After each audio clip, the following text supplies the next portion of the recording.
Hi friends, welcome to MS Krish academy. నేను మీ సదానందం. మనం ఈరోజు 8th క్లాస్ సోషల్ కంటెంట్ని డిస్కస్ చేద్దాం. డిఎస్సి 2025 రాయబోయే ప్రతి ఒక్కరికి ఈ మెటీరియల్ చాలా బాగా ఉపయోగపడుతుంది. కాబట్టి స్కిప్ చేయకుండా చివరి వరకు చూడండి. అలాగే మన ఎంఎస్ క్రిష్ అకాడమీ యూట్యూబ్ ఛానల్లో మీకు ఉచితంగా 3rd class 4th 5th 6th 7th 8th class వరకు కూడా అన్ని లెసన్స్ ప్రతి బిట్ కవర్ అయ్యే విధంగా వీడియోలు అప్లోడ్ చేయడం జరిగింది. మీరు యూట్యూబ్లోకి వెళ్ళి ఎంఎస్ క్రిష్ అకాడమీ అని సెర్చ్ చేసి మీరు ఆ వీడియోలన్నీ చూడవచ్చు. అలాగే మీకు నచ్చితే మీ ఫ్రెండ్స్కి షేర్ చేయండి. ఒక లైక్ వేసి మీ యొక్క అంగీకారాన్ని, మీ యొక్క మద్దతుని ఎంఎస్ క్రిష్ అకాడమీకి అందించండి. దానివల్ల మాకు ఎంతో ఉత్సాహం కలుగుతుంది. ఇక లేట్ చేయకుండా సోషల్ 8th క్లాస్ టెక్స్ట్ బుక్లో ఉన్న టాపిక్స్ డిస్కస్ చేద్దాం. సో ఫ్రంట్ కవర్ పేజీలో మనం ఇక్కడ చూడవచ్చు 8వ తరగతి పాఠ్యపుస్తకం. ఇది తెలంగాణ రాష్ట్ర ప్రభుత్వ ప్రచురణ. విద్యార్థుల వికాసానికి ప్రభుత్వ కానుక అనే ఒక ట్యాగ్లైన్తోని వీళ్ళు ప్రింట్ చేయడం జరిగింది. విద్యార్థుల వికాసానికి ప్రభుత్వ కానుక. ఓకేనా? సో ఇవి కూడా ఇంపార్టెంటా అంటే ఒక్కోసారి ఏం అడుగుతున్నాడు అనేది కూడా తెలియట్లేదు. ఆన్లైన్ ఎగ్జామ్స్ అయిపోయేసరికి చాలా పేపర్స్ రెడీ చేయాల్సి వస్తుంది. సో ఎగ్జామినర్ ఎక్కడి నుంచి అడుగుతాడు అనేది కూడా మనకు తెలియదు. సో మీరు క్వశ్చన్ పేపర్స్ అన్నింటినీ అన్ని డేస్లో జరిగిన సెషన్స్ అన్ని గమనించినట్టయితే మీకు క్వశ్చన్ ఎక్కడి నుంచి వస్తుంది అనేది మనం గెస్ చేయడానికి అవకాశం లేదు. కాబట్టి మీరు కూడా ఆమూలాగ్రం ఫ్రంట్ పేజ్ నుండి లాస్ట్ ఉన్న కవర్ పేజ్ వరకు కూడా పూర్తిగా గమనిస్తూ చదవండి. ఎందుకంటే ఒక్కసారి మిస్ అయితే మళ్ళీ అవకాశం రావడానికి 4-5 సంవత్సరాలు వెయిట్ చేసిన మన మిత్రులు చాలామంది ఉన్నారు. సో వాళ్ళందరికీ పదే చెప్తున్నా, డిఎస్సి అనేది కేవలం డీటెయిలింగ్కి సంబంధించింది. సో మిగతా ఎగ్జామ్స్ వేరు, డిఎస్సి ఎగ్జామ్ వేరు. దీంట్లో ప్రతి పదము, ప్రతి అక్షరము, టెక్స్ట్ బుక్లో ఉన్న ప్రతి లైన్ టు లైన్ మనకి గుర్తు ఉండాల్సిందే. సో అలాగే ఈ టెక్స్ట్ బుక్స్ అనేది ఎవరు తయారు చేస్తున్నారు? సో దీంట్లో కంటెంట్ అంతా ఎవరు తయారు చేస్తున్నారంటే రాష్ట్ర విద్యా పరిశోధన శిక్షణ సంస్థ. మనకు విద్యా దృక్పథాలలో భాగంగా SCERT అనేది కూడా వస్తుంది కదా. సో వాళ్ళే మనకు టెక్స్ట్ బుక్స్ అని తెలంగాణలో SCERT వాళ్ళు ప్రింట్ చేస్తున్నారు. ఇక ఈ కవర్ పేజ్ పైన మనం పటాలకు సంబంధించి సుమేరియన్లు, పాతకాలంలో సుమేరియన్ల యొక్క పటాలకు సంబంధించిన ఒక మట్టి పలక ఇక్కడ ఇవ్వడం జరిగింది. ఇక నెక్స్ట్ తెలంగాణ ప్రభుత్వ ప్రచురణ హైదరాబాద్. దీంట్లో ఒక 2 లైన్స్ ఇచ్చారు. విద్య వల్ల ఎదగాలి, వినయంతో మెలగాలి. సో దీనికంటే ఇది కూడా చూడండి ఒకసారి. చట్టాలను గౌరవించండి, హక్కులను పొందండి. సో 4 ఆప్షన్స్ ఇస్తాడు. చట్టాలను గౌరవించండి, బాధ్యతలను పాటించండి, లేదా బాధ్యతలు పాటించండి, హక్కులు పొందండి. ఇట్లాంటి ఇచ్చినప్పుడు కూడా కన్ఫ్యూజ్ అవుతాం. నెక్స్ట్ ముందు మాట. సో మొన్న జరిగిన టెట్ ఎగ్జామ్లో ఇది కూడా అడిగినట్టు, అంటే ఆర్డర్. సో ఇంగ్లీష్ ఎగ్జామ్లో సో ముందు మాట ఫస్ట్ ఉంటుందా, లేకపోతే ఇట్లా సిలబస్ అనే పేజ్ ఫస్ట్ ఉంటుందా? సో ఇట్లాంటి క్వశ్చన్ కూడా వచ్చిందంట. ఇక జాతీయ గీతం. సో జాతీయ గీతం అంటే సో చూడండి ఇక్కడ రవీంద్రనాథ్ ఠాగూర్ జనగణమన, ప్రతిజ్ఞ. ఇది తెలంగాణ వాడే పైడిమర్రి వెంకట సుబ్బారావు రాయడం జరిగింది. ఇక విషయ సూచిక. దీంట్లో మనకి 8th క్లాస్లో 24 లెసన్స్ ఉన్నాయి. సో మనము ఒక్కొక్క పార్ట్లో కొన్ని డిస్కస్ చేస్తూ వెళ్దాం. సో మీరు ఎవరైనా మన ఛానల్ని ఇంకా సబ్స్క్రైబ్ చేసుకోకుండా ఉన్నట్లయితే ఒక సెకండ్ కేటాయించి సబ్స్క్రైబ్ చేసుకోండి. మీకు మంచి కంటెంట్ అందించడానికి ప్రయత్నిస్తాం. ఇక ఫస్ట్ లెసన్ పటాల అధ్యయనం మరియు విశ్లేషణ. సో ఈ టాపిక్ డిస్కస్ చేద్దాం ఇప్పుడు. ఈ పటాల అధ్యయనం అనేది మనకు 4th క్లాస్ నుండే స్టార్ట్ అయింది. సో ఈ టాపిక్ మనకు 8th క్లాస్లో కొత్తది కాదు, 4th క్లాస్లోనే స్టార్ట్ అయింది. అక్కడ మనకు కేవలం దిక్కుల గురించి, చిత్తుపటం గురించి ఉంటుంది. అలాగే 5th క్లాస్లో కూడా ఈ పటాలకు సంబంధించిన టాపిక్ అనేది ఉన్నది. సో ఇట్లా ఆ చిత్తుపటము, మ్యాపు, అలాగే 6th క్లాస్కి వచ్చేసరికి కాంటూరు రేఖలు ఏ విధంగా గీయాలి, సో వరద మైదానము, సో వాటి గురించి ఈ పటాలు అనేటివి ఉన్నాయి. సో మామూలుగా పటాలకు దిక్కులు అనేటి అవసరం ఉంటుంది, స్కేల్ అనేది అవసరం ఉంటుంది. సో ఇక్కడ ఉత్తరం, దక్షిణం, తూర్పు, పడమర. సో ఈ దిక్కులతో పాటు మూలలు ఉంటాయి. వా, నై, ఆ, ఈ. సో వా అంటే వాయవ్యం, నై అంటే నైరుతి, ఆ అంటే ఆగ్నేయం, ఈ అంటే ఈశాన్యం. ఇక్కడ క్వశ్చన్స్ చాలా సింపుల్గా అడిగినా కూడా చాలా మందికి తెలియకపోవచ్చు. ఏమంటే పడమరకు మరియు ఉత్తరానికి మధ్యలో ఉండే దిక్కు పేరేంటిది లేదా మూల పేరేంటిది అని అడిగినా కూడా మనం ఆన్సర్ చేసే విధంగా ఉండాలి. ఇక్కడ మనకు ఛాయాచిత్రపటం, ఉపగ్రహం నుండి తీసిన భూమి యొక్క ఛాయాచిత్రం ఇక్కడ ఇవ్వడం జరిగింది. సో దీనికి మరియు వరల్డ్ మ్యాప్ మనం గీసుకున్న దానికి కాస్త తేడాలు అనేటివి ఉండటం జరుగుతుంది. సో పటంలో నిజానికి వాస్తవమైన విషయాలన్నింటినీ కూడా చూపించడం జరగదు. అంటే ఆ పటం గీసిన ఉద్దేశాన్ని బట్టి ఆ యొక్క పటం అనేది ఉంటుంది. సో కొన్ని అంటే వాతావరణానికి సంబంధించి ఆ పటం అయితే శీతోష్ణ స్థితి అటువంటి విషయాలు ఉంటాయి. అదే భౌగోళిక సంబంధించిన అంటే రాజకీయంగా సంబంధించినవి. సో అట్లా ఒక్కొక్క పటానికి దాని ఉద్దేశాన్ని బట్టి దాంట్లో చూపించే విషయాలు అనేవి ఉంటాయి. వివిధ కాలాలలో మరి పటాలు అనేవి ఏ విధంగా మరి మనమే తయారు చేసుకుంటామో, మనకు పూర్వకాలంలో కూడా పటాలు ఉండేవా అంటే ఈ పటాల తయారీ అనేది ఇప్పటి కాదండి, కొన్ని సంవత్సరాలు అంటే చరిత్రకు పూర్వకాలం నుండి కూడా పటాలు అనేటివి ఉన్నాయి. సో అప్పుడు ఇంత పర్టికులర్గా ఇంత ఎగ్జాక్ట్ పటాలు అనేటివి గీయలేదు, కానీ వాళ్ళకున్న శక్తి మేరకి వాళ్ళు ఊహించి వాళ్ళకు తెలిసిన ప్రదేశాల గురించి పటం గీయడం జరిగింది. సో ఇక్కడ మహాభారతంలో సూచించినటువంటి ప్రపంచం, సో మహాభారతంలో వర్ణించిన దాని విధంగా మధ్యలో మేరు పర్వతం ఉండేది. సో మిగతావి ఇక్కడ ఐరావత వర్షం అని, హిరణ్య వర్షం అని, శ్వేతవర్షం, నీలవర్షం, అలాగే ఇక్కడ జంబుద్వీపం, ఉత్తరకూరు, భద్రవర్షం, కేతుమల వర్షం, హిమవంత వర్షం, హరివర్షం, భరతవర్షం, ఇట్లా ఇవన్నీ చుట్టూ ఉన్న ప్రాంతాలు. అలాగే కింద వైపు లవణ సముద్రం, పైవైపు పాల సముద్రం అనేది ఉన్నాయండి. సో ఇట్లా చుట్టూరు నీటితో ఆవరించబడి మధ్యలో ఈ ద్వీపాల్లాగా ప్రపంచం ఉంది అని అప్పుడు ఊహించి రాశారు. ఏది ఇది మహాభారతం కాలంలో. అలాగే తర్వాత కాలంలో మనకి ఇక్కడ ప్రాచీన భారతీయ పటం అనేది చూడవచ్చు. సో దీంట్లో 7 ద్వీపాలను సూచించే భారతీయ పటం. సో దీంట్లో పుష్కర ద్వీపం, ఓకేనా, శక ద్వీపం, జంబూ ద్వీపం, క్రౌంచ ద్వీపం, ప్లక్ష ద్వీపం, అలాగే సాల్మలి ద్వీపం. సో ఈ విధంగా 7 ద్వీపాలను ఆ కాలంలోనే మన భారతీయులు గుర్తించడం జరిగింది. సో మన భారతదేశం ఈ యొక్క ద్వీపాలలో జంబూ ద్వీపంలో ఉన్నదండి, ఓకేనా, జంబూ ద్వీపంలో భాగంగా ఉన్నది ప్రాచీన భారతీయులు గీసిన పటాలలో. అలాగే మధ్యప్రదేశ్లో చరిత్రకు పూర్వకాలంలో ఆ కాలానికి సంబంధించిన ఒక పెయింటింగ్ దొరికింది మధ్యప్రదేశ్లోని జవోరాలో, ఓకేనండి. మధ్యప్రదేశ్లోని జవోరా అనే ప్లేస్లో మనకు చరిత్రకు పూర్వకాలం నాటి ఒక పెయింటింగ్ దొరికింది. సో దాంట్లో భూమి, నీరు, ఆకాశాలను చూపించే ఆ విషయాలు అక్కడ ఆ పటంలో ఉన్నాయన్నట్టు. ఇక జంబూద్వీపం భారతదేశాన్ని అప్పటి కాలంలో భరతవర్షం అని పిలిచేవాళ్ళు, ఓకేనా. క్వశ్చన్ అడిగితే అడగొచ్చు ఇక్కడ. భరతవర్షం అనేది భారతదేశానికి మరొక పేరు, గుర్తుపెట్టుకోండి, భరతవర్షం. ఈ భరతవర్షం అనేది ఎక్కడ ఉండేది? జంబూద్వీపంలో ఉండేది, ఓకేనా. ఖండం అనుకోండి, ఇప్పుడు మనం ఏదైతే 7 ఖండాలు అంటామో అట్లానే వాళ్ళు 7 ద్వీపాలను పిలుచుకున్నారు. సో ఇక్కడ పటాలు గీసేటప్పుడు స్కెచ్లు అనేవి మనం ఉపయోగిస్తాం, ఓకేనా. సో వాటికి సంబంధించిన పూర్తి డీటెయిల్స్ నేను ఆల్రెడీ ఎక్స్ప్లెయిన్ చేశాను గత క్లాసుల్లో. ఇక అక్షాంశ రేఖాంశాల గురించి కూడా మన ఛానల్లో ఉన్నాయి. సో వాటన్నిటిని ఉపయోగించుకొని పటాలు గీయడం జరుగుతుంది. 5వ శతాబ్దంలో ఆర్యభట్ట ఈ అక్షాంశాలకు సంబంధించిన భావనల్ని ఉపయోగించినట్టుగా మనకు తెలుస్తుంది. సో వీటిని పటాల తయారీలో ఏ విధంగా ఉపయోగించారు అనేది, ఎప్పుడు ఉపయోగించారు అనేది మాత్రం మనకు పూర్తిగా స్పష్టత లేదు. 17వ శతాబ్దంలో సాదిక్ ఇస్ఫహాన్ అనే అతను జాన్పూర్లో ఒక అట్లాసును తయారు చేసినట్టు. 17వ శతాబ్దంలో సాదిక్ ఇస్ఫహాన్ అనే అతను ఒక అట్లాసును తయారు చేయడం జరిగింది. అయినా 17వ శతాబ్దంలో మొఘళ్ళ కాలంలో. దాంట్లో పటాలలో ప్రదేశాల యొక్క ఉనికిని నిర్ణయించడానికి అక్షాంశ రేఖాంశాలను ఆ సాదిక్ ఇస్ఫహాన్ అనే అతను ఉపయోగించాడు. ఇక మొఘళ్ళ చివరి కాలంలో బ్రిటిష్ వాళ్ళు భారతదేశానికి సంబంధించిన పటాలు తయారు చేయడం జరిగింది. దురదృష్టం ఏంటిదంటే అప్పటి కాలంలో తయారు చేసిన చాలా పటాలు అనేవి మనకు లభించలేదు. ఇక మనకు లభించిన వాటిలో, ప్రాచీన కాలం నుంచి లభించిన వాటిలో ఒకటి సుమేరియన్లు 4000 సంవత్సరాల కిందట తయారు చేసిన ఈ సుమేరియన్ల యొక్క మట్టి పలకలు దొరికినాయి. సో ఈ మట్టి పలకల మీద వీళ్ళు ఏం చేసేవాళ్ళు?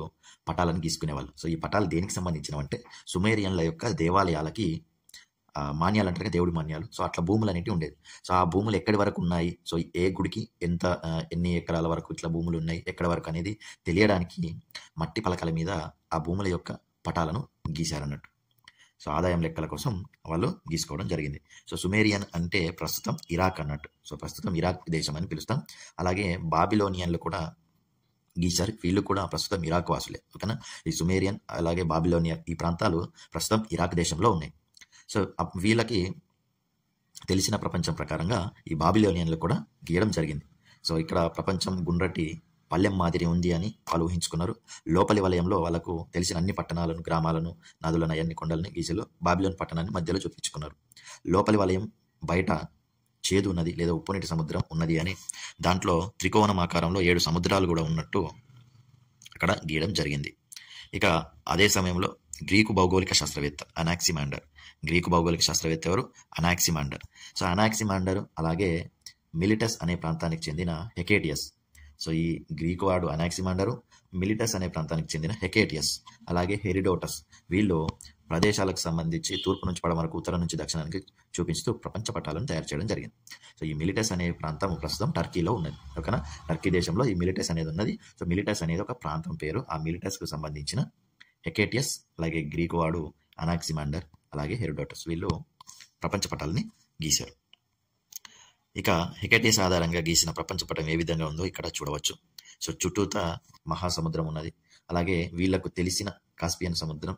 ఓకేనా, సో అంటే ఇక్కడ వరకే తెలుసు కాబట్టి వాళ్ళకి తెలిసిన దాన్ని ప్రదేశాలను గుర్తించాలి. తెలియని ప్రదేశం చుట్టూరు సముద్రం ఉన్నది అని వాళ్ళు భావించారు. ఎందుకంటే ఇక్కడ ఆఫ్రికా ఖండం ఉంటుంది కదా, సో ఇట్లా ఆఫ్రికా ఖండం ఉంటుంది. వీళ్ళకి తెలిసింది ఇక్కడ వరకు పైన భాగం మాత్రమే కాబట్టి, సో ఈ లిబియా మరియు ఈజిప్ట్ ప్రాంతాలు మాత్రమే తెలుసు. ఇక దీని తర్వాత ఇటు పక్కకు వస్తే సముద్రం కాబట్టి ఇది మొత్తం సముద్రమే అని అనుకున్నారు. ఇక అరేబియా కూడా ఇటు దాటితే మొత్తం సముద్రం కాబట్టి ఇక్కడికే అనుకున్నారు. సో ఇట్లా వాళ్ళు తెలిసిన ప్రాంతాన్ని గీశారు, చుట్టూ సముద్రం ఉంది అని అనుకున్నారు. ఇది హెకేటియస్ గీసిన ప్రపంచ పటం. సో ఇవన్నీ కరెక్టా అండి? కాదు. ఎందుకంటే అప్పటి కాలంలో వాళ్ళకి తెలిసిన ప్రాంతాలను మాత్రమే గీశాడు. సో ఇక్కడ హెకేటియస్ గీసిన, అలాగే మన మహాభారతంలో ఉన్న ప్రపంచ పటం కావచ్చు, లేదా ఈ ప్రాచీన భారతీయ పటం 7 ద్వీపాలతో ఉంది, ఇవన్నీ కూడా వాళ్ళకు తెలిసిన మేరకు గీయడం జరిగింది. సో ఇవన్నీ పూర్తిగా ప్రస్తుత పటాలతో సరితూగగలిగినవి కాదు. ఓకేనా. ఇక బాబిలోనియన్ల లాగానే ఈ సుమేరియన్లు కూడా భూమి గుండ్రంగా ఉంది అని, దాని చుట్టూ మహాసముద్రం ఉందని వాళ్ళు భావించారు. వాళ్ళకి తెలిసిన వాడిని గీశారు. ఇక గ్రీసును మధ్యలో చూపించుకున్నారు. ఎందుకంటే వాళ్ళకు సంబంధించిన ప్రదేశాలను వాళ్ళు మధ్యలో చూపించుకుంటారు. అవునా కదా. లిబియా, యూరప్, ఆసియా అని 3 ఖండాలుగా విభజించారు. సో లిబియా అంటే ప్రస్తుతం ఆఫ్రికా. సో యూరప్ వాళ్ళకి తెలుసు, ఆసియా తెలుసు, ఆఫ్రికాలో పైన పార్ట్ సో లిబియా వాళ్ళకి తెలుసు అన్నట్టు 3 ఖండాలుగా వాళ్ళు విభజించుకున్నారు. ఈ ఖండాలను మధ్యధరా సముద్రం వేరు చేస్తుంది. సో ఇది మాత్రం వాళ్ళకు తెలుసు. వాళ్ళకి తెలిసినంత వరకు వాళ్ళు కరెక్ట్గా రాసినారు. ప్రపంచాన్ని జయించాలని వేరే ప్రాంతాలలో వలసలు ఏర్పాటు చేసుకుని వ్యాపారం చేయాలని వాళ్ళు భావించి అన్వేషణలు చేయడం కూడా మొదలుపెట్టారు. 2300 సంవత్సరాల క్రితం అలెగ్జాండర్ అయినా కూడా వేరే దేశాలపైనకి దండయాత్రలకు వెళ్ళాడు. రోమన్ వ్యాపారస్తులు కూడా ఓడల మీద భారతదేశానికి చేరుకుని వ్యాపారాలు చేశారు. సో వీళ్ళందరికీ పటాలు అనేవి బాగా ఉపయోగపడ్డాయి. సో అలెగ్జాండర్ వేరే దేశాల మీదకి దండయాత్రకు వెళ్ళినా, లేదా నావికులు వేరే దేశాలతో వ్యాపారానికి వెళ్ళినా కూడా పటం ఉంటేనే వాళ్ళకి దారి దిక్కులు అనేవి తెలుస్తాయి. కాబట్టి అవన్నీ చాలా ఉపయోగపడినాయి. ఇక నావికులు వాళ్ళకు బాగా ఉపయోగపడేలాగా ఖచ్చితత్వం కలిగి ఉండాలని చెప్పేసి వాళ్ళు పటాలు తయారు చేయడానికి ప్రయత్నించారు. సో వాళ్ళు గ్రీకులు అనేవాళ్ళు ఎక్కువగా ట్రై చేశారు. ఒకే సమయంలో మిట్ట మధ్యాహ్నం ఏ ప్రదేశాల్లో అవుతుంది అని గుర్తించడానికి ప్రయత్నించి వాటన్నిటిని కలుపుతూ ఉత్తరం నుంచి దక్షిణానికి ఒక గీత గీసిల్లు. దాన్ని మధ్యాహ్న రేఖ లేదా మెరీడియన్ అంటాం. సో వాటిని మనం ఇప్పుడు రేఖాంశాలు అని అంటాం. సో ఒకే టైంలో ఎక్కడెక్కడైతే మిట్ట మధ్యాహ్నం నడినెత్తి మీదకి సూర్యుడు వస్తున్నాడో సో అవన్నీ ఒకటే టైంలో ఉన్నట్టు. కాబట్టి అట్లా ఆ తెలివితోటి వాళ్ళు మధ్యాహ్న రేఖలు గీయడం జరిగింది.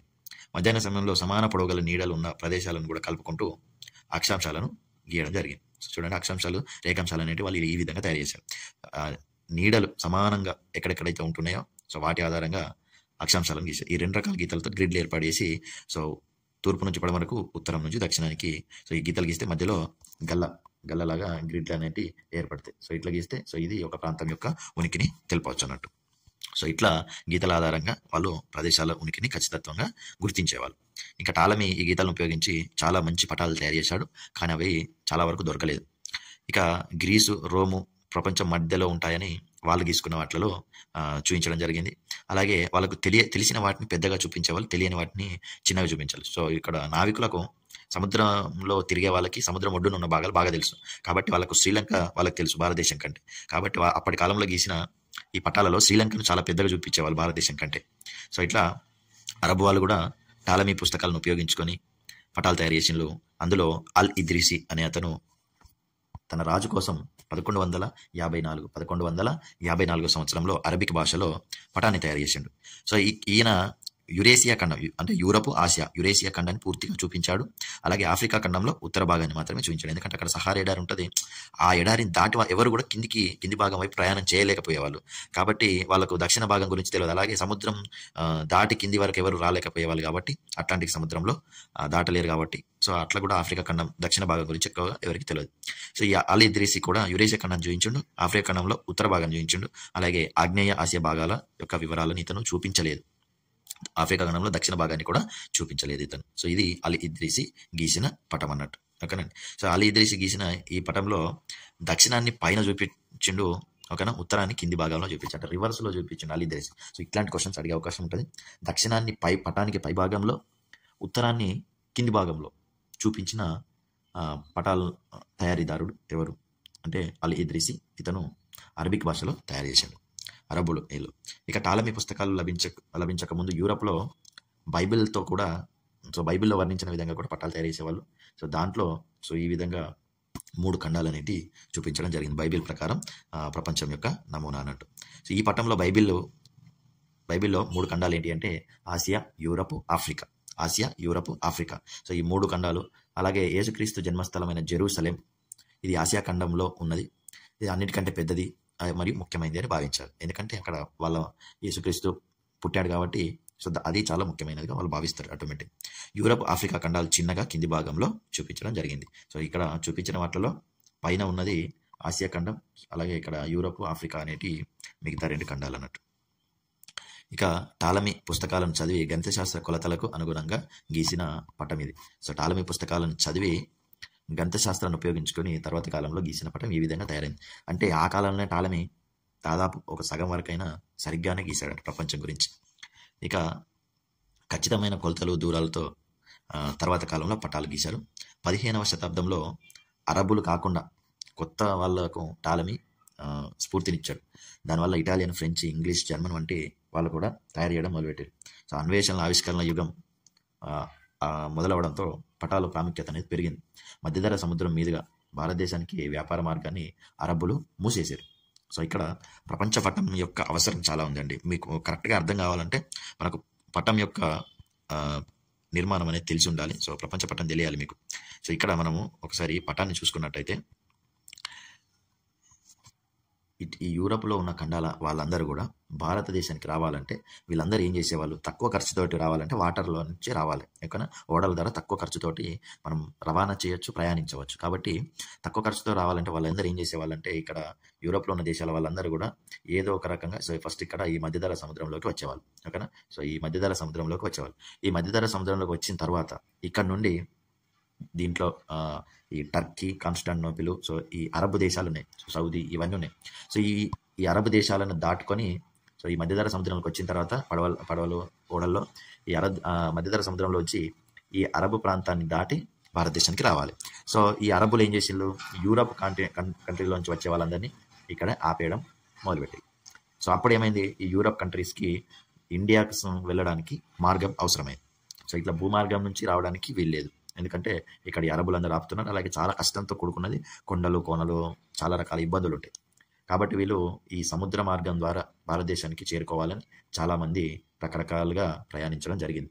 సో అట్లా కొంతమంది ప్రయాణించి ఇక్కడ వరకు చేరుకొని ఆగిపోయేవాళ్ళు. ఎందుకంటే ఇక్కడ కేప్ ఆఫ్ గుడ్ హోప్ లేదా ఈ పాయింట్ని దాటితే కల్లోలిత ప్రాంతం అని, చాలా అల్లకల్లోలంగా ఈ సముద్రం ఉంటుందని వాళ్ళ. సో చూడడానికి ఇంత చిన్నగా కనిపిస్తున్న సముద్రం అనేది ఎంత పెద్దదో మనం ఊహించుకోవచ్చు. సో ఈ పాయింట్ని దాటి, సముద్రాన్ని దాటి ఒక అతను రావడం జరిగింది. అతని పేరే వాస్కో డ గామా. సో అతను ఇక్కడ పోర్చుగీస్ దేశం నుంచి ఈ యొక్క ఆఫ్రికా ఖండం చుట్టూరు తిరుగుతూ మనకి ఇక్కడికి భారతదేశానికి చేరుకోవడం జరిగింది. సో భారతదేశంలో ఉన్న కొచ్చికి చేరుకున్నాడు, కేరళకు చేరుకున్నాడు. సో ఇది భారతదేశానికి సముద్ర మార్గాన్ని కనిపెట్టడానికి ఏర్పడిన పరిస్థితి. ఇట్లా మనకు ప్రపంచ పటాలు అనేటి ఒక అవసరం కొద్దీ తయారు చేసుకోవడం జరిగింది. వాస్కో డ గామా భారతదేశానికి చేరుకున్నాడు. భూమి బలపరుపుగా లేదు అని, బంతి మాదిరి గోళంగా ఉంది అని భూమి నిరూపించడానికి కూడా ఈ పటాలు అనేటివి తోడ్పడినాయి. ఇక 16వ శతాబ్దంలో హాలాండ్ ప్రముఖ వర్తక శక్తి. సో బాగా వ్యాపారం చేసేవాళ్ళు. హాలాండ్ అంటే ఇప్పుడు మనం డచ్ దేశం అని పిలుస్తూ ఉంటాం. సో ఈ హాలాండ్ వాళ్ళు ఆధిపత్యం సాధించడానికి కారణం ఏంటంటే అక్కడ పటాలు తయారు చేసే వాళ్ళు చాలామంది ఉండేవాళ్ళు. సో అందువల్ల సముద్రయానము, వ్యాపారం చేయడానికి వాళ్ళకి చాలా ఈజీ అయింది. డచ్ దేశ కార్టోగ్రఫీకి పితామహుడు గెరార్డస్ మెర్కేటర్. అంటే కార్టోగ్రఫీ అంటే పటాల తయారీ అన్నట్టు. సో ఈ డచ్ దేశంలో కార్టోగ్రఫీకి పితామహుడు గెరార్డస్ మెర్కేటస్. సో ఈ గెరార్డస్ మెర్కేటస్ ఆయన ఏం చేశాడు, పటాలకు ఒక నిర్దిష్టమైన సూత్రాలను రూపొందించి వాటి ఆధారంగా పటాలను గీయడం ప్రారంభించాడు. సో అట్లా పటాలను గీస్తూ ఆయన పేరు మీద అభివృద్ధి చెందిన విధానానికి మెర్కేటర్ ప్రక్షేపణం అని పేరు వచ్చింది. Okay, Mercator ప్రక్షేపణం. సో దీనివల్ల ఆయన ఏం చేసిండంటే, ప్రపంచం బంతిలాగా గుండ్రంగా ఉంది, కాగితం మీద గీసేటప్పుడు మాత్రం వంపలను చూపించలేము కాబట్టి బలపరుపు అని చూపించాలి. ఖండాల రూపంలో కానీ దూరాల్లో కానీ కొంచెం అటు ఇటు జరుగుతాయి, లేదా ప్రదేశాలు తప్పు దిశలో చూపించబడతాయి. కీలకమైన ప్రదేశాలను గుర్తించడానికి సరైన ఆకారాలు, దిశలు అనేవి అవసరం. ఖండాల పరిమాణం పెద్దగైనా, కొంచెం ఉన్నదానికంటే చిన్నగైనా పెద్దగైనా, ఆ ఖండాల మధ్యలో దూరం కొంచెం అటు ఇటు అయినా కూడా ఖండాల ఆకారం మరియు దిశలు మాత్రం సరిగ్గా చూపించే విధానాన్ని మెర్కేటర్ రూపొందించాడు. ఓకేనా? సో మెర్కేటర్ రూపొందించిన దాంట్లో ఖండాల యొక్క ఆకారం సరిగ్గా ఉంటుంది, అలాగే దిశలు కూడా సరిగ్గా ఉంటాయి. అంటే ఏ ఖండానికి ఏ దిక్కున ఏ దిశ ఉంది అనేది అది మాత్రం కరెక్ట్గా రూపొందించే విధానాన్ని మెర్కేటర్ రూపొందించాడు అన్నట్టు. సో ప్రపంచాన్ని చూపించడానికి నేటికి కూడా ఈ మెర్కేటర్ పద్ధతినే ఉపయోగిస్తున్నారు. ఇక వలసల ఏర్పాటు, అన్వేషణలు, సైనికుల వినియోగం, పటాల తయారీ. సో దీంట్లో వలసలు ఏర్పాటు చేసుకోవడానికి వివిధ యూరోపియన్ దేశాలన్నీ కూడా వేరే దేశాల అన్వేషణ అనేది చేసాయి. సో వలస దేశాల నుంచి వాళ్ళకి ముడి సరుకులు, అలాగే వాళ్ళు తయారు చేసిన వస్తువులకి మార్కెట్గా కూడా ఆ వలస దేశాలు ఉపయోగపడి, ఈ బృందాలు, సో యూరోపియన్ సంబంధించిన బృందాలన్నీ కూడా వలస పాలకులు ఆయా ప్రాంతాలపై పాలనని పటిష్టం చేసుకోవడానికి అక్కడ వనరులన్నింటినీ దోచుకున్నారు. దేశమంతటిని సర్వేక్షణ చేసి పటాలు తయారు చేయడానికి బ్రిటిష్ వాళ్ళు భారతదేశ సర్వేక్షణ శాఖ, సర్వే ఆఫ్ ఇండియాను ఏర్పాటు చేసిండ్రు. జేమ్స్ రన్నెల్ అనే అతన్ని సర్వేయర్ జనరల్గా నియమించడం జరిగింది. సో ఇతనే భారతదేశపు మొట్టమొదటి పట్టాలను తయారు చేశాడు. సో ఇక్కడ క్వశ్చన్ వస్తే ఏమని అడగచ్చు, భారతదేశానికి సంబంధించి మొదటి పటాన్ని తయారు చేసిన వాళ్ళు ఎవరు అంటే జేమ్స్ రన్నెల్. ఈయన సర్వేయర్ జనరల్గా నియమించబడినాడు. ఇతను బ్రిటిష్ వ్యక్తి. ఓకేనా? ఇక ప్రపంచంలో అత్యంత ముఖ్యమైన భౌగోళిక సర్వేక్షణను 1802 సంవత్సరంలో విలియం లాంబుటన్ అనే అతను ప్రారంభించాడు. ఇతను ఎక్కడ మొదలుపెట్టిండంటే చెన్నై దగ్గర మొదలుపెట్టి ఉత్తరాన హిమాలయాల వరకు ఆయన రేఖాంశాల పొడవును నిర్ణయించి ప్రదేశాల ఎత్తులను నిర్ధారించాడు. సో మనకు భారతదేశానికి సంబంధించి పటాలని తయారు చేసేటప్పుడు దక్షిణ భాగంలో ఉన్న చెన్నై నుండి అలాగే హిమాలయాల వరకు కూడా అతను ఈ యొక్క రేఖాంశాల యొక్క పొడవును, ప్రదేశాల ఎత్తులను నిర్ధారించడానికి ప్రయత్నించాడు విలియం లాంబుటన్. ఈయన చేసే సర్వేను పూర్తి చేసిన వాడు sir George Everest. So George Everest అనే అతను పూర్తి చేయడం జరిగింది. దీని ఆధారంగానే ఎవరెస్ట్ పర్వతం ప్రపంచంకెల్లా బాగా ఎత్తైన పర్వతం అని నిరూపించబడింది. మొదటిసారి శాస్త్రీయ పద్ధతులను ఉపయోగించి దాని ఎత్తును కొలిసిన వాడు జార్జ్ ఎవరెస్ట్ కాబట్టి ఆ పర్వతానికి ఎవరెస్ట్ పర్వతం అనే పేరు కూడా పెట్టడం జరిగింది. సో అన్ని ఎత్తులను సముద్ర మట్టం ఆధారంగానే కొలుస్తారు కాబట్టే సముద్ర తీరంలో చెన్నైలో మొదలు పెట్టడం జరిగింది. సో సముద్ర మట్టానికి ఎంత ఎత్తులో ఉన్నదనే చూస్తాం కదా, ఎత్తు ఎంత అంటే. సో అందుకనే చెన్నై దగ్గర మొదలుపెట్టారు. ఇక సైనికులకు, వైమానిక దళాలకు ప్రపంచ యుద్ధాల సమయంలో ఈ పటాలనేటి శత్రువుల చేతుల్లో పడకుండా ప్రభుత్వాలు వీటిని రహస్యంగా ఉంచడానికి ప్రయత్నించేవి. సో పటాల తయారీని ఉపగ్రహ ఛాయాచిత్రాలు అనేటివి పూర్తిగా మార్చేసినాయి. ఎందుకంటే ఉపగ్రహ ఛాయాచిత్రాలు వచ్చిన తర్వాత ఖచ్చితమైన పటాలు, పూర్తి వివరాలతో కూడిన పటాలను తయారు చేశాం. అలాగే ఈ పటాలను రహస్యంగా ఉంచడం అప్పుడు ఇంకెవరికి సాధ్యం కాదు, ఎందుకంటే అది ఇంక అందరికీ తెలుస్తుంది. సో అధ్యయనం చేయడానికి అందరికీ అందుబాటులోకి వచ్చినాయి. మన కాలంలో పటాలను ఏ విధంగా వినియోగిస్తున్నాం, వ్యాపారం కోసం, నౌకాయానం కోసం, యుద్ధాల కోసం, వలస ప్రాంతాల ఏర్పాటు చేసుకోవడం కోసం, ఇట్లా రకరకాల పటాలన్నిటి ఉపయోగిస్తున్నాం. తాగునీటి సమస్యలు, వర్షపాతం, భూగర్భ జలాలు, నదులు, సో ఇవన్నిటిని కూడా మనము తెలుసుకోవచ్చు. ఇక చెరువులు, కాలువలు ఇవన్నిటిని రోడ్ల నిర్మాణానికి కావచ్చు, పరిశ్రమలకు ఏర్పాటు కావచ్చు, నదిలో ఎటువైపు ప్రవహిస్తున్నాయని, సో ఇట్లా ఎక్కడ రోడ్ వేయాలి, ఎక్కడ టవర్లు వేయాలి, లేకపోతే ఇంకా రకరకాల విషయాలు అనేవి పటాల ఆధారంగా తెలుస్తూ ఉన్నాయి. వివిధ విషయ నిర్దేశిత పటాలను మనం చూడవచ్చు. సో విషయ నిర్దేశిత పటాలు, థీమాటిక్ మ్యాప్స్ అంటే అర్థం ఏంటంటే ఒక్కొక్క విషయం ఒక్కొక్క దానికి ఒక్కొక్క విషయాన్ని చూపించే పటాలు ఉంటాయి అన్నట్టు. సో ఇక్కడ థీమాటిక్ విషయాలంటే మనకు కొన్ని పటాలు భౌతిక పటాలు ఉంటాయి. సో ప్రజలు భూమిని ఉపయోగించుకునే విధానాన్ని తెలియజేసే వాటిని భూ వినియోగ పటాలు అంటారు. సో ఒక గ్రామంలో పశువులు మేపుకోవడానికి, లేకపోతే ఆహార పంటలు ఎక్కడ సాగు చేస్తున్నారు, వాణిజ్య పంటలు ఎక్కడ సాగు చేస్తున్నారు, పాఠశాల ఏడున్నది, ప్రార్థన స్థలం ఏడు, దుకాణాలు ఏడున్నాయి, సో ఇవన్నిటికి సంబంధించిన ఒక పటాలను గీస్తూ ఉంటాం. సో అటువంటి పటాలను మనం భూ వినియోగ పటాలు అని అంటాం. సో పటంలో మరి వాటికి సంబంధించి ఆ డిఫరెన్సెస్ తెలియాలంటే ఒక్కో ఉపయోగించే భూమికి ఒక్కొక్క రంగును వేయడం జరుగుతుంది ఆ పటంలో. సో ఇక్కడ ముదురు ఆకుపచ్చ, సో ఇది కూడా క్వశ్చన్ అడిగిందండి. సో కాబట్టి మనం గుర్తుపెట్టుకోవాలి, ముదురు ఆకుపచ్చ అడవి, ఇది సింపుల్గా గుర్తుంటుంది ఎందుకంటే దట్టంగా ఉండే అడవి ఆకుపచ్చగా ఉంటుంది. ఇక లైట్గా ఉండే అడవి కాబట్టి గడ్డి భూములను లైట్ కలర్ తోటి అంటే లేత ఆకుపచ్చతోటి సూచిస్తాం. ఇది చాలా ఈజీ. ఇక గోధుమ రంగు లేదా మట్టి రంగు అనేది వ్యవసాయానికి అనువైన భూమి, అంటే వ్యవసాయం చేస్తున్నారు అని కాదు, వ్యవసాయానికి ఉపయోగపడేలాగా ఉంది అని దానికి వ్యవసాయానికి అనువైన భూములకు గోధుమ రంగు లేదా మట్టి రంగును కూడా వేస్తారు. ఇక పసుపు పచ్చ రంగు అనేది నైసర్గిక పటాలలో పంటలు సాగవుతున్న ప్రాంతానికి, అంటే ఆల్రెడీ ఇప్పుడు పంట చేస్తున్నాను, సో పంటలు అనేవి పండేటప్పుడు పసుపచ్చగానే ఉంటాయి కదా, కాబట్టి పంటలు సాగు చేసే ప్రాంతానికి పసుపచ్చ రంగు వేస్తారు ఎప్పుడు నైసర్గిక పటాలలో. ఇక మామూలుగా అయితే పసుపచ్చ రంగు అనేది పీఠభూములకు చిత్తడి భూములకు ఈ కలర్ వేస్తారు. పసుపచ్చ రంగు అనేది పీఠభూములకు చిత్తడి భూములకు వేస్తారు. నైసర్గిక పటాలలో అయితే పంటలు సాగయ్యే ప్రాంతానికి వేస్తారు. ఇక ముదురు ఊదా రంగు పర్వతాలకు, లేత ఊదా రంగు గుట్టలకు. సో పర్వతాలు చాలా పెద్దవి కాబట్టి ముదురు రంగు వేస్తారు, గుట్టలు కొంచెం చిన్నవి కాబట్టి వీటికి లేత రంగు వేస్తారు, లేత ఊదా రంగు ఊదా. ఇక లేత ఎరుపు రంగు, సో లేత ఎరుపు రంగు అనేది బంజరు భూములకు వేస్తారు. లేత ఎరుపు రంగు బంజరు భూములకు వేస్తారు. లేత నీలం రంగు చెరువులకు, నదులకు, కాలువలకు కావాలంటే వాటర్, మన భూమిపైన ఉండే వాటర్కి లేత నీలం వేస్తే, ఇక సముద్రాలు చాలా పెద్దవి కాబట్టి వీటికి ముదురు నీలం రంగు వేయడం జరుగుతుంది. ఇక తెలుపు అనేది ఖనిజాలు దొరికే ప్రదేశాలకు తెలుపు రంగును ఉపయోగిస్తారు, భూ వినియోగ పటాలలో ఇవన్నీ కూడా. ఇక నలుపు రంగు అనేది సరిహద్దులకు. ఇది చాలా సింపుల్, ఎందుకంటే మీరు ఏ పటాన్ని చూసుకున్నా బార్డర్స్ అనేవి బ్లాక్ కలర్లో ఉంటాయి కాబట్టి నలుపు అనేది సరిహద్దులకు ఉపయోగించడం జరుగుతుంది. సో ఈ విధంగా పటాలు అనేవి ఇస్తారు. సో పాఠశాల జనాభా పటాన్ని తయారు చేయండి అంటే జనాభా పటంలో రంగులు పూరించడం ద్వారా కూడా జనసాంద్రతను మనం చూపవచ్చు అన్నట్టు. సో ఎక్కువ జనసాంద్రత ఎక్కడ ఉంటుంది, ఎక్కువ జనసాంద్రత అంటే ఒక చదరపు కిలోమీటర్లకు ఎంతమంది ఉన్నారు అనేది మనం లెక్క కడతాం. సో అట్లా జనసాంద్రతను భారతదేశంలో వివిధ రాష్ట్రాల జనసాంద్రతను చూసి కూడా, సో ఎక్కువ జనసాంద్రత ఉన్న దగ్గర అక్కడ థిక్ కలర్ వేయడం, లేదా తక్కువ జనసాంద్రత ఉన్న చోట ఇక్కడ లైట్ కలర్స్ వేయడం, అట్లా మనం ఇక్కడ చూడండి దిగువపటం జనసాంద్రత బట్టి సూచికలు ఇచ్చిన రంగును నింపండి అని అన్నాడు. సో ఇటువంటి కలర్లు వేసి కూడా మనం జనసాంద్రత కాబట్టి రకరకాల విషయాలను కూడా మనం తెలుపవచ్చు అన్నట్టు. 2011 జనాభా లెక్కల ప్రకారం జమ్మూ కాశ్మీర్ యొక్క జనసాంద్రత కొత్తగా ఏర్పడిన కేంద్ర పాలిత ప్రాంతాలైన జమ్మూ కాశ్మీర్ మరియు లడఖ్లలో ఏకీకృతం అయి ఉన్నాయి. ఓకేనా.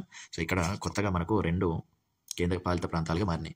జమ్మూ కాశ్మీర్ అనే రాష్ట్రాన్ని, మనకు జమ్మూ కాశ్మీర్ రాష్ట్రంగా ఉన్నప్పుడు 29 రాష్ట్రాలు ఉండే, 29వ రాష్ట్రంగా తెలంగాణ ఏర్పడింది. కానీ ఈ 29 రాష్ట్రాల్లోంచి ఏం చేశారు, జమ్మూ కాశ్మీర్ ఒకదాన్ని తీసేసారు. సో దీనికి రాష్ట్ర హోదా ఇవ్వకుండా 28 రాష్ట్రాలు ఉన్నాయి ఇప్పుడు. సో 28 రాష్ట్రాల్లో ఉన్నాయి. ఈ జమ్మూ కాశ్మీర్ని ఏం చేసిండ్రు, జమ్మూ కాశ్మీర్ మరియు లడఖ్ అని 2 కేంద్రపాలిత ప్రాంతాలుగా విభజించడం జరిగింది. ఓకేనా. సో కేంద్రపాలిత ప్రాంతాలుగా రెండింటిని చేశారు. సో ఈ రెండింటి యొక్క లెక్కలు కలిపితే మనకు జమ్మూ కాశ్మీర్లో కలిసి ఉన్నాయి అన్నట్టు. సో ఎందుకంటే 2011లోనే జనాభా లెక్కలు చేశారు, తర్వాత మళ్ళీ 2021లో చేయాల్సి ఉండే, కానీ అప్పటి నుండి మళ్ళీ జనాభా లెక్కలు అనేవి చేయడం జరగలేదు. ఇక భారతీయ సర్వేక్షణ శాఖ వాళ్ళు టోపో షీట్లు అనేవి రిలీజ్ చేస్తారు. సో ఈ టోపో షీట్లలో ఏముంటాయి, సంకేతాలు ఉంటాయి. సో సాంప్రదాయ సంకేతాలు అనేవి ఉంటాయి ఇందులో టోపో షీట్లలో. టోపో షీట్ అంటే ఇక్కడ చూడండి, ఇక్కడ ఉన్నాయి కదా. సో దీంట్లో ఏ దీపస్తంభానికి ఏ గుర్తులు వాడాలి, గుడికి ఏ గుర్తులు వాడాలి, చర్చికి ఇట్లా రకరకాల గుర్తులు అనేవి ఉన్నాయి. సో ఇవి ఒకసారి చూసుకోవచ్చు మనం, అంటే ఇవి సాంప్రదాయ గుర్తులు అన్నట్టు. ఇట్లా టోపో షీట్లు అనేవి ఉంటాయి. ఇక సంకేతాలను ఉపయోగించి మనం ఆ యొక్క ప్రదేశంలో ఏముందనే చూస్తాం. పటాల్లో ఎత్తు పల్లాలను చూపించడం, సో కాంటూర్ రేఖల గురించి మనకు తెలుసు కానీ, సో హెచ్చు తగ్గుల ఆకృతిని చూపడం ఐసోప్లెత్. సో వీటిని ఐసో లైన్స్ అంటారు, కాంటూర్ రేఖలను ఐసో లైన్స్ అంటారు. ఒకే ఎత్తు ఉన్న ప్రాంతాలను కలుపుతూ ఒక లైన్ గీస్తే దాన్ని ఐసో లైన్ అని అంటారు. సో ఈ ఐసో లైన్స్ అనేటి ఆ యొక్క ప్రదేశాల మధ్యలో ఉన్న వాలును ఆధారం చేసుకుని దగ్గరన దూరంగా అనేది ఉంటాయి. సో కాంటూర్ రేఖల మధ్యలో దూరం ఉంటే ఆ యొక్క ప్రదేశం వాలు అనేది మెల్లిగా మామూలుగా ఉంది అని అర్థం. అదే ప్రదేశం యొక్క వాలు తీవ్రంగా ఉంటే ఆ కాంటూర్ రేఖల మధ్యలో దూరం దగ్గరగా ఉంటుంది, దూరం అనేది తక్కువ ఉంటుంది అన్నట్టు. ఓకేనా.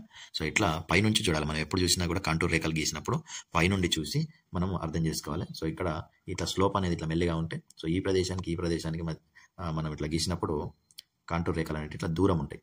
ఓకేనా. సో అదే ఆ యొక్క ప్రదేశం అనేది ఇట్లా స్లోప్ అనేది తక్కువ అంటే తీవ్రంగా వాలుంటే అప్పుడు ఈ ప్రదేశానికి మనం కాంటూర్ రేఖను గీసినప్పుడు అవి ఏమైతే దగ్గర ఉంటాయి. ఓకేనా. సో మనం పైనుండి చూస్తే అది కరెక్ట్గా అర్థమవుతుంది. సో అట్లా మనకు కాంటూర్ రేఖలు అనేవి ఉన్నాయి. సో ఒకే ఎత్తులో ఉన్న ప్రదేశాలను ఉపయోగిస్తాం, కాంటూర్ రేఖలు గీస్తాం. ఎందుకంటే ఒక ప్రదేశం యొక్క ఎత్తు తెలిస్తే అక్కడ రోడ్లు వేయడం కానీ, లేదా కట్టలు కట్టడం కానీ, లేదా ఏదైనా ప్రాజెక్టు కట్టినప్పుడు ఎంతవరకు వాటర్ లెవెల్ అనేది ఎంతవరకు వస్తుంది, ఏ ప్రాంతాలు మునిగిపోయే అవకాశం ఉంటుంది అనేది ఆ ప్రదేశాలకు ఎత్తును బట్టి ఇంజనీర్స్కి తెలుస్తుంది అన్నట్టు. ఇక పటాల సంకలనాన్ని అట్లాసు అని అంటారు. మీ అందరికీ తెలుసు, మనం చిన్నప్పుడు చాలా పటాలన్నీ కలిపి ఒక అట్లాసు కొనుక్కుంటాం. సో దాంట్లో మనం రకరకాల పటాలు, అంటే రాజకీయ పటాలు, భౌగోళిక నైసర్గిక పటాలు, లేదా శీతోష్ణ సంబంధించిన వాతావరణ పటాలు, ఇట్లా చాలా రకాల పటాలను కూడా మనం గమనించవచ్చు. ఇక్కడ మనకు తెలంగాణ సంబంధించిన భౌగోళిక స్వరూపం అలాగే నదీ వ్యవస్థకు సంబంధించిన పటాన్ని ఇవ్వడం జరిగింది. దీంట్లో మనకు తెలంగాణలో చూడండి, తెలంగాణకి తూర్పు వైపు ఆంధ్రప్రదేశ్, అలాగే దక్షిణం వైపు కూడా ఆంధ్రప్రదేశ్ ఉన్నది. ఇక ఉత్తరం వైపు ఉత్తరం వైపు మహారాష్ట్ర ఉన్నది. అలాగే పశ్చిమం వైపు కర్ణాటక ఉన్నది. వాయవ్యంలో మహారాష్ట్ర ఉన్నది. ఈశాన్యంలో ఛత్తీస్గఢ్ ఉంది. సో తూర్పుకు మనకు ఆంధ్రప్రదేశ్ ఉన్నది. ఓకేనా. సో ఇక్కడ ఆగ్నేయంలో కూడా ఆంధ్రప్రదేశ్ ఉంటుంది. ఓకేనా. సో ఇట్లా మనకు తెలంగాణ పటానికి చుట్టుపక్కల ఉన్నాయి చూసుకోవచ్చు. అలాగే ఇక్కడ కలర్స్ ఇచ్చిండు. ఈ కలర్స్ అనేవి సముద్ర మట్టం నుండి ఎంత ఎత్తులో ఉన్న ఆ ప్రాంతాలు అనేది ఇచ్చిండు. సో సముద్ర మట్టానికి 0 to 150 మధ్యలో ఉన్న ప్రాంతాలు మనకు తూర్పు తెలంగాణ మరియు గోదావరి పరివాహక ప్రాంతాన్ని మనం గమనించవచ్చు. ఓకేనా. అలాగే 150 to 300 మీటర్ల ఎత్తులో ఉన్నవి మొత్తం గోదావరి మరియు దాని ఉపనదుల యొక్క పరివాహక ప్రాంతాలు మనం చూడవచ్చు. అలాగే 300 to 600 మధ్యలో తెలంగాణలో ఎక్కువ ప్రదేశాలు 300 నుంచి 600 మీటర్ల ఎత్తులోనే ఉన్నాయి అన్నట్టు. ఇక 600 మీటర్ల పైన ఉన్న భాగాలు మనం ఇక్కడ చూడొచ్చు. సో హైదరాబాద్, రంగారెడ్డి డిస్ట్రిక్ట్స్ కానీ లేకపోతే మహబూబ్నగర్ డిస్ట్రిక్ట్స్ కానీ అలాగే కొన్ని కొండల ప్రాంతాలు అక్కడక్కడ ఉన్నాయి అన్నట్టు. సో ఈ విధంగా భౌగోళిక స్వరూపం నదీ వ్యవస్థకు సంబంధించింది. ఇక్కడ మనం గోదావరి నది యొక్క ఉపనదులను చూసుకున్నట్టయితే ఇక్కడ పెన్గంగా నది, ఓకేనా. సో ఈ విధంగా పెన్గంగా నది వస్తుంది. దీనికి వెయిన్గంగా నది కూడా కలుస్తుంది. సో ఇవి రెండు కలిసి మనకు ప్రాణహిత అని పిలుస్తూ ఉంటారు. సో ఈ ప్రాణహిత నది ఇక్కడికి వస్తుంది. ఎక్కడికి? కాళేశ్వరం దగ్గర. ఇలా గోదావరి నది కూడా ఇక్కడ నిజామాబాద్ కందుకూరు దగ్గర ప్రవేశించి తెలంగాణలోకి ఈ విధంగా వస్తుంది. అలాగే మానేరు నది కూడా వస్తుంది. సో ఇవి రెండు కలిసి మనకి ఇక్కడ కాళేశ్వరం దగ్గర ప్రాణహిత నది, అలాగే గోదావరి నది రెండు కలిసి మనకి ఇటు మహారాష్ట్రలోకి ప్రయాణిస్తాయి. సో ఇట్లా మహారాష్ట్ర నుంచి మళ్ళీ గోదావరి నది మనకు తెలంగాణలోకి వచ్చి భద్రాచలాన్ని దాటి ఆంధ్రప్రదేశ్లోకి వెళ్ళడం జరుగుతుంది.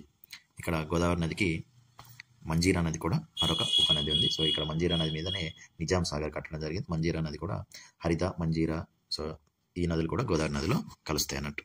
ఓకేనా. సో ఇక్కడ మూసీ నదిని మనం గమనించవచ్చు. సో మూసీ నది ఇది కృష్ణా నదికి ఉపనది అన్నట్టు. సో దిండి నది, మూసీ నది, ఇది కృష్ణ, దీనికి తుంగభద్ర నది కలుస్తుంది కృష్ణా నదికి. కృష్ణా నదిలో తుంగభద్ర నది కలిసి అవన్నీ ఇట్లా వస్తే ఇక్కడ నాగార్జున సాగర్ ఆనకట్ట అనేది కట్టడం జరిగింది కృష్ణా నది పైనే. దిండి నది, మూసీ నది ఇవన్నీ కూడా కృష్ణా నదికి ఉపనదులు. తుంగభద్ర నది కూడా కృష్ణా నది యొక్క ఉపనది. ఇది పటాన్ని చూసి మనం తెలుసుకోవాల్సిన విషయాలు. సో ఇది సింపుల్గా ఒక చిన్న పటమే కదా అని వదిలేసి వెళ్ళకండి, ఎందుకంటే దీంట్లో ఉన్న విషయాలతోటి మనకు చాలా ఇంపార్టెంట్ అంశాలు అనేవి తెలుస్తాయి. సో ఇక్కడ ఏవైతే కలర్స్ ఇచ్చిందో, సో ఇది వర్షపాతానికి సంబంధించినవి. సో ఉత్తర తెలంగాణ మరియు తూర్పు తెలంగాణ గోదావరి పరివాహక ప్రాంతాల్లో అధిక వర్షపాతం పడుతుంది. 100 సెంటీమీటర్ల కంటే ఎక్కువ పైన పడుతుంది. సో మిగతా ప్రాంతంలో 70 నుంచి 100 సెంటీమీటర్ల మధ్యలోనే వర్షం పడుతుంది. సో మిగతా ఏరియా మొత్తం. ఓకేనండి. సో ఓల్డ్ ఆదిలాబాద్ డిస్టిక్, అలాగే వరంగల్ కొంత భాగం, ఖమ్మం డిస్టిక్లో అధిక భాగం మనకు వర్షపాతం అనేది అధికంగా పడుతుంది. అడవులు కూడా అక్కడే ఎక్కువ ఉన్నాయి, అలాగే వర్షపాతం కూడా అక్కడే పడుతుంది. అలాగే ఈ ఏరియాలోనే తక్కువ ఎత్తులో మనకు తెలంగాణ భూభాగం అనేది ఉన్నది.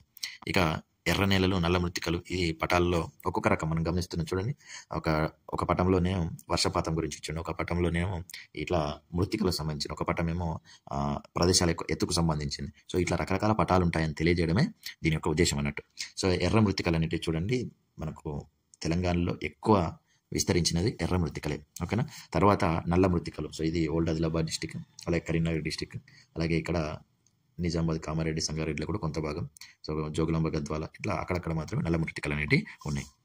సో ఇవి మనకు తెలంగాణలో మృత్తికలు. సో ఇక్కడ క్వశ్చన్ అడిగితే ఎక్కువ తెలంగాణలో విస్తరించి ఉన్న మృత్తికలు ఏంటి అంటే ఎర్ర నేలలు. ఓకేనా. ఎర్ర నేలలన్నా మృత్తికలన్నా ఒకటే.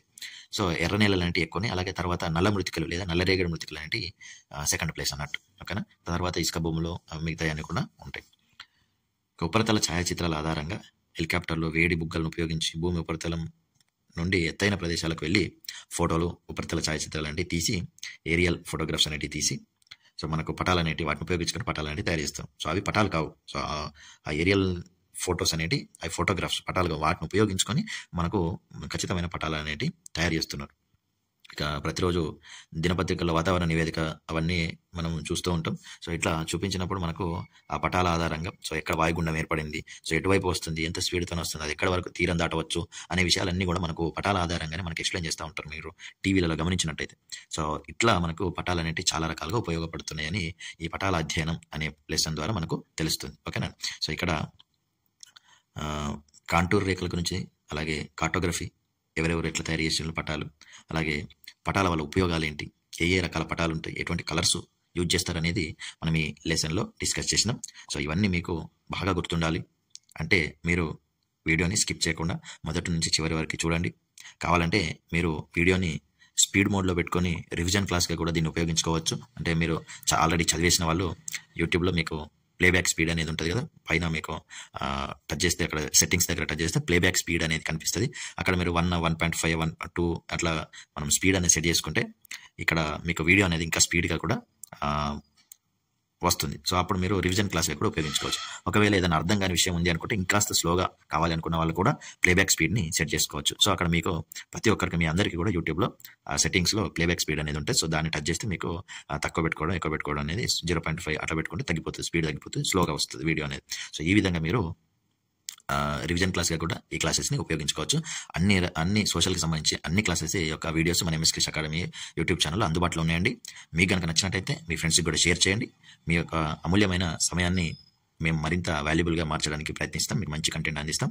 మీ యొక్క మద్దతును అద్భుతంగా ఇస్తున్నందుకు మీ అందరికీ కూడా కృతజ్ఞతలు. మీ అందరికీ జాబ్స్ రావాలని కోరుకుంటూ ఎంఎస్ క్రిష్ అకాడమీని ఫాలో అవ్వండి. తదుపరి క్లాస్లో మనం నెక్స్ట్ పార్ట్లో చెప్పుకుందాం సూర్యుడు శక్తివనరు గురించి. అందరికీ నమస్కారం. జై హింద్.